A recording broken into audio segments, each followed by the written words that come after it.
الحمد لله حمدا كثيرا كما أمر.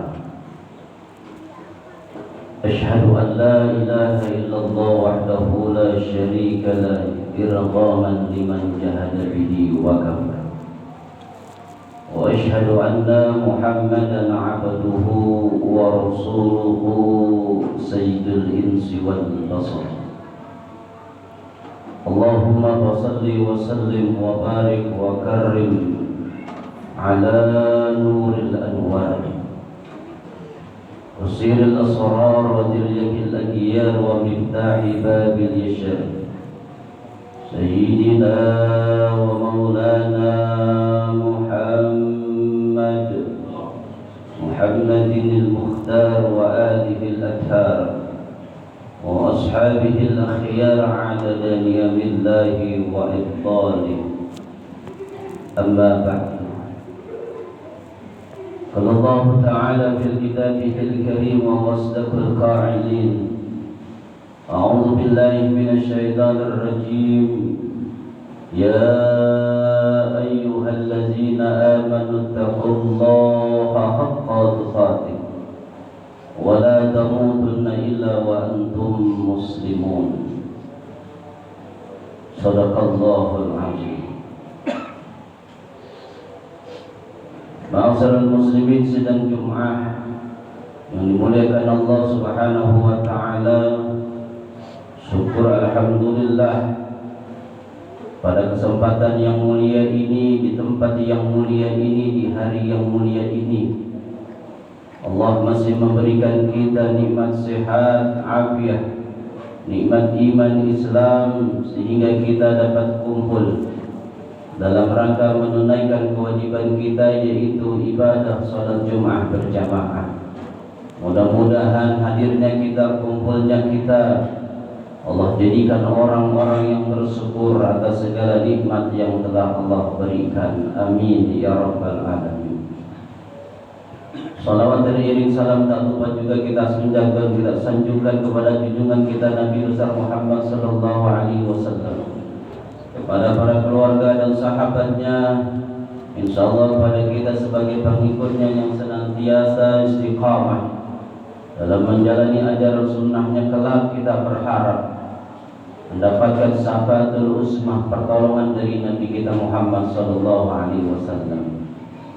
Karena kita sebagai umat akhir zaman yang tidak pernah luput daripada yang namanya dosa, tapi Nabi Muhammad sallallahu alaihi wasallam menjamin umatnya yadkhulunal jannah, yang nantinya kita akan masuk surga bersama Nabi kita Muhammad sallallahu alaihi wasallam.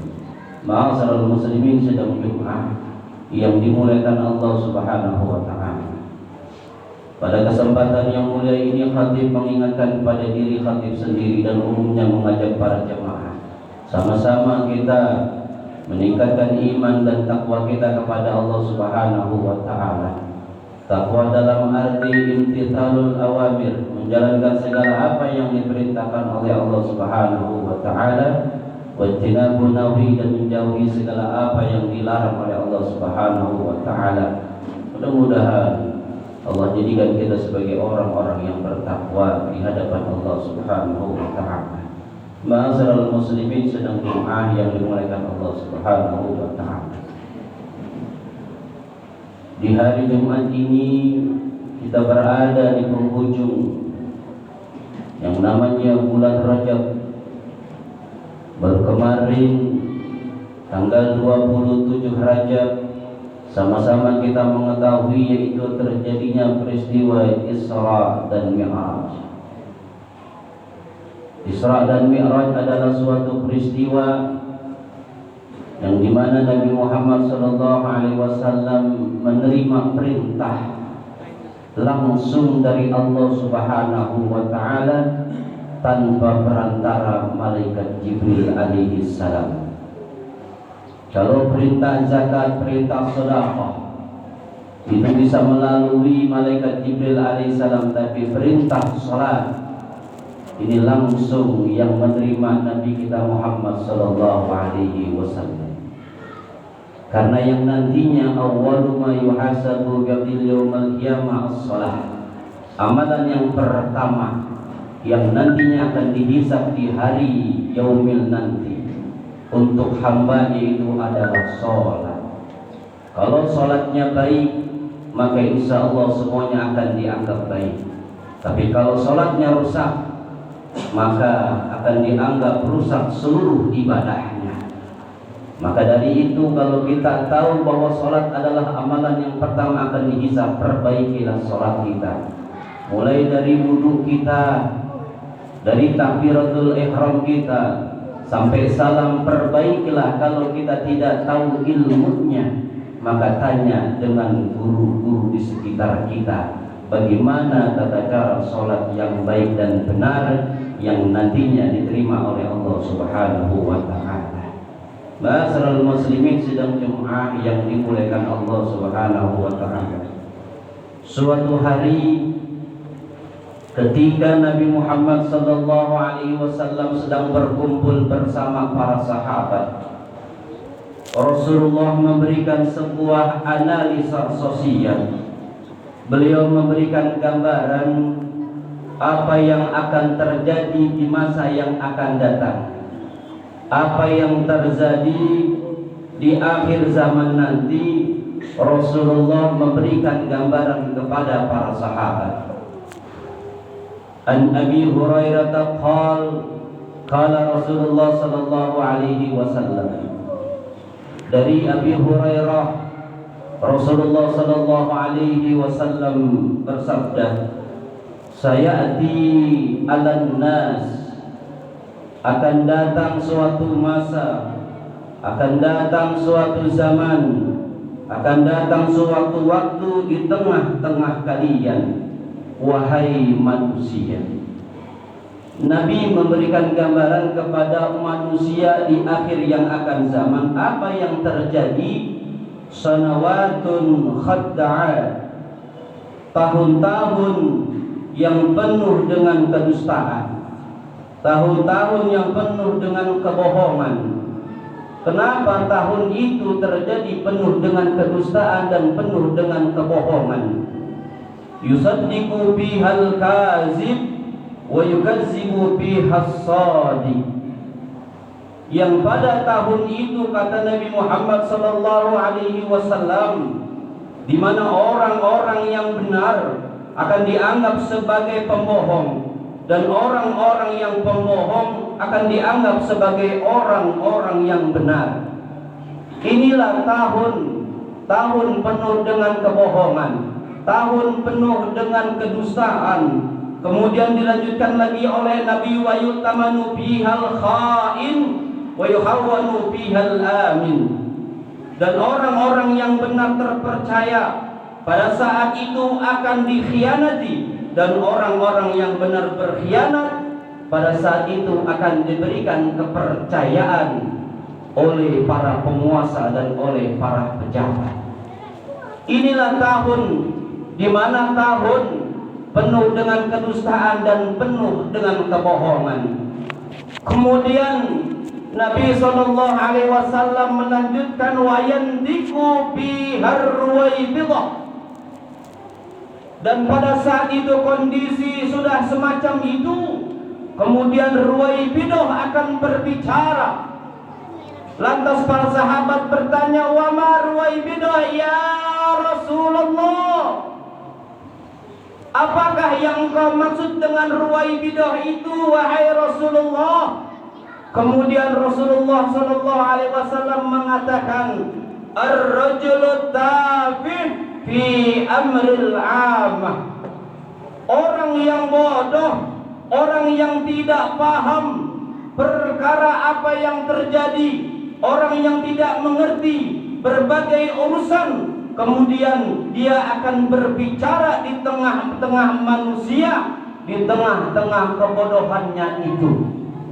Jadi ruwaibidah itu adalah orang yang bodoh, orang yang tidak mengerti apa-apa, orang yang tidak paham dengan pemahamannya, tapi ia berani berbicara di depan umum, dia berbicara di depan orang banyak dengan kebodohannya, menunjukkan bahwa dia itu orang bodoh. Inilah yang dimaksud dengan ruwaibidah. ketika Ruwaibidah itu orang-orang yang tidak paham berbicara di depan orang banyak, inilah yang nantinya yang akan terjadi di akhir zaman nanti. Ma'asyiral muslimin sidang Jumat yang dimuliakan Allah Subhanahu wa taala. Hadis ini disampaikan oleh Nabi Muhammad sallallahu alaihi wasallam itu ketika 1400 tahun yang lalu atau 14 abad yang lalu, dan hadis ini menjadi peringatan bagi kita. Untuk apa? Bahwasannya Nabi telah mengingatkan kepada kita, sekarang ini akan datang suatu zaman di mana zaman itu akan penuh dengan kebohongan dan kedustaan. Yang berjanji bohong, yang berbicara bohong, kemudian yang benar didustakan, yang dusta menjadi benar, pengkhianat menjadi benar, orang yang benar justru dianggap sebagai pengkhianat. Semuanya akan terjadi dan kalian pun akan menghadapi kondisi tahun-tahun seperti itu, kata Nabi. Dan diperparah lagi dengan bermunculannya Ruwaibidah, akan berbicara orang yang tidak paham, yang tidak mengerti. Dia akan menjadi pemimpin, dia akan memimpin dengan kebodohannya, dia akan memimpin dengan ketidaktahuannya bahwa dia adalah sebagai pemimpin. Ma'asyiral muslimin sidang Jumat yang dimuliakan Allah Subhanahu wa taala. Di tahun ini 2024, tinggal beberapa hari lagi, 14 Februari kita akan memilih pemimpin untuk bangsa negara yang besar ini yang bernama Indonesia. Besar harapan rakyat Indonesia yang nantinya ingin mendapatkan seorang pemimpin yang adil. Dikatakan oleh Allah Subhanahu wa taala dalam firman-Nya, "Innallaha la yughayyiru ma biqaumin hatta yughayyiru biqaumin su'an fala maraddalah." Allah tidak akan merubah nasib suatu kaum kalau kaum itu tidak mau merubah nasibnya sendiri. Artinya apa? Kalau kita mau berubah negara ini menjadi negara yang maju, menjadi negara yang adil dan makmur, justru dari kita sebagai rakyatnya. Ketika ingin mendapatkan pemimpin yang saleh, pemimpin yang adil, pemimpin yang beriman, justru rakyatnya terlebih dahulu yang beriman kepada Allah Subhanahu wa taala. Rakyatnya dulu yang mempunyai perilaku adab dan sopan santun yang baik. Rakyatnya dulu yang mempunyai akhlakul karimah yang baik. Ini yang nantinya ketika rakyatnya baik, maka akan mendapatkan seorang pemimpin yang baik. Bahkan Allah pernah menceritakan di suatu negeri yang namanya Sabah, di mana negeri Sabah itu Allah berikan rezekinya yang berlimpah. Apa yang diinginkan oleh warga Sabah itu semuanya ada. Dari kanannya, dari kirinya bertumbuh pohon-pohonan yang menghasilkan, yang bisa dipangan, yang bisa dipakan oleh orang-orang penduduk Sabah. Tapi apa yang terjadi karena penduduk Sabah ini berkhianat kepada Allah Subhanahu wa taala?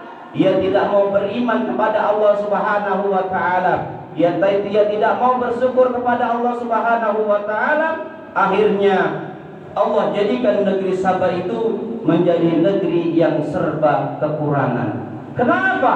Karena dia ingkar kepada Allah Subhanahu wa taala. Ma'asyiral muslimin sidang Jumat yang dimuliakan Allah Subhanahu wa taala. Makanya dalam hal memilih pemimpin, nanti di tanggal 14 Februari 2024 kita memilih pemimpin yang dikriteria dalam Islamnya itu pemimpin yang amanah, pemimpin yang bisa dipercaya oleh siapa? Oleh umatnya, oleh rakyatnya, oleh masyarakatnya, yang diberikan amanah, ia bisa mempertahankan amanahnya. Kemudian pemimpin yang sidik, pemimpin yang jujur. Atas apa? atas segala perilakunya, atas segala kinerjanya, apa yang ia lakukan. Ia benar-benar pemimpin yang sidik, pemimpin yang jujur.